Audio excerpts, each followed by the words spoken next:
আজকে অনেক দিন পর গার্লফ্রেন্ডকে নিয়ে ঘুরতে গেছিলাম।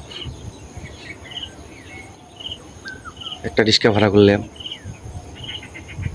পার্কে গেলাম, কিছুক্ষণ ঘোরাঘুরি, ভালো একটা রেস্টুরেন্টে গেলাম, খাইতে গেলাম, খাওয়া দাওয়া করলাম। খাওয়া দাওয়া শেষ, অনেক সময় ধরে ঘুরতেছি। তা আমার গার্লফ্রেন্ডকে বলতেছি যে, জান, আমাকে একটু জড়িয়ে ধরো। আর যখন জড়িয়ে ধরবো বললাম, বলছে ঠিক আছে।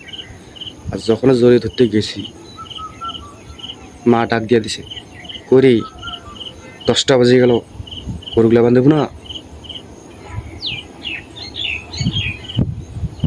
বলেন কেমনটা লাগে? এটা আমি স্বপ্ন দেখছিলাম।